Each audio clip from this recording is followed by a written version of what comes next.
আপনাদের সাথে কি এমন হয় যে কোনো একটা বই পড়ছেন, যারা মেনলি গল্পের বই পড়েন তারা এরকম বই পড়েন আর সুন্দর সুন্দর লাইনগুলো হাইলাইট করে রাখেন?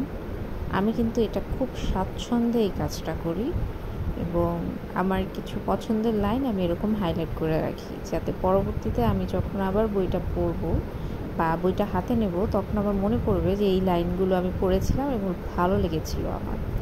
Good morning. তো সকালবেলা একটা বইয়ের কথা দিয়ে শুরু করলাম, বাট সকালবেলা উঠে তো আসলে কিছু খেতে হবে।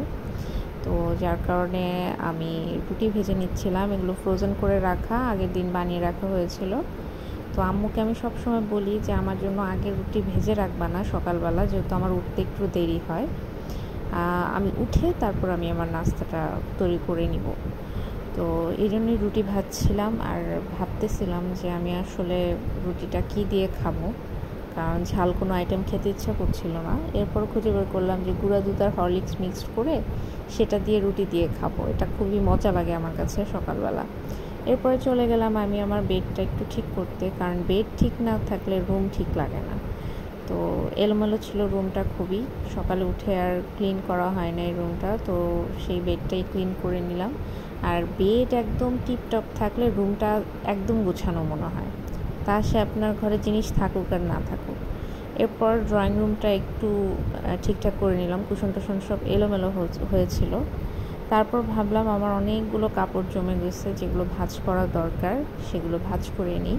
তো ভাঁজ করে যেগুলো আলমারির কাপড় সেগুলো আলমারিতে ঢুকাই ফেললাম, আমাদের চিরচরিত সেই স্টিলের আলমারি, এবং এটাই ভালো আমার কাছে মনে হয়।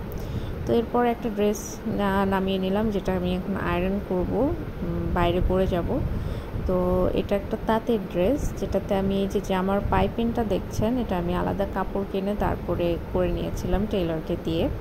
তো এই জামাটাই আজকে পরবো, আর জামাটা আসলে গরমের মধ্যে পরতে আমার খুব আরাম লাগে। তো এই জন্য এই জামাটা আমি অনেকবার পরি, যখন গরম মানে এই গরমের সিজনে অনেকবার আমার এটা পরা হচ্ছে।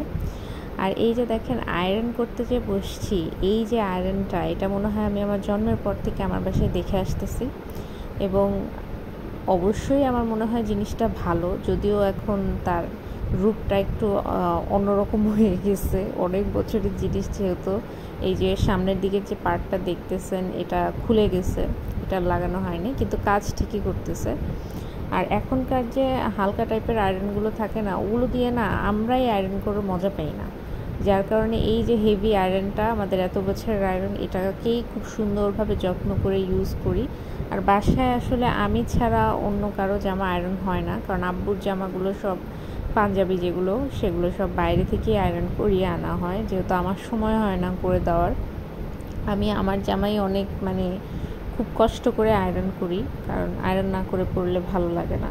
তো এই তো আয়রন করার পর পুরো জামাটা আপনাদের দেখাচ্ছি, যে একটু পাইপিং ইউজ করলে জামার লুকই চেঞ্জ হয়ে যায়। আমি গলার এটাও ওই পাইপিং দিয়ে করেছি, যার কারণে অনেক সুন্দর লাগছিল।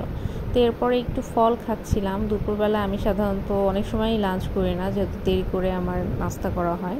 তো এই ড্রাগন ফল খেয়ে আমি সেদিন টিউশনে বের হয়ে যাচ্ছিলাম। আর আমি টিউশনে যাই খুবই নর্মালভাবে, যেটা হচ্ছে হয়তো আমার হাতে একটু ওয়াচ থাকে, একটু রিং থাকে, এই অন্য কোনো কিছু আমি করি না, এবং জামাটাও হচ্ছে সবসময় একটু নর্মাল এবং কমফোর্টেবল পরার ট্রাই করি। বাসায় এসে রেস্ট নিয়ে ভাবলাম এই পুরনো কাঁচের চুড়িগুলো দিয়ে এটার একটা নতুন লুক দিব। তো সেটাই করে ফেললাম, সেটা হচ্ছে এই যে এই লুক দিয়ে ফেললাম। চুড়িটা বানানোর পরে না আমি বুঝি নাই যে আসলে এত সুন্দর হবে। যখন বানাচ্ছিলাম তখনও বুঝি নাই, কারণ আমার কাছে জাস্ট সুতা ছিল এটাকে ডেকোরেট করার জন্য, আর কয়েক টুকরা কাপড় ছিল, এই স্কাই কালারের কাপড়টা। তো সেটাই হচ্ছে আমি সেটা দিয়েই করলাম আর কি। তো এই বইটা পড়ছিলাম, Love for Imperfect Things, Haemin সুনিমের। এটার মধ্যে না আমার এত সুন্দর সুন্দর কিছু লাইন আছে, যে যেমন ইমোশনস আর লাইক আনইনভাইটেড গেস্ট, এটা আমার আজকের ফেভারিট লাইন। যে বই যে লেখকরা লেখে, এটা যে আসলে কতটা জীবন থেকে নিয়েই তো লেখে। তো লাইনগুলো যখন পড়ি এবং নিজের সাথে বা আশেপাশে কারোর সাথে মিলে যায়, তখন এত ভালো লাগে। আর রাতে ঘুমাতে যাওয়ার আগে আমার একটু বই পড়লে ভালো লাগে, তো যার কোনো বইটা নিয়ে বসছিলাম।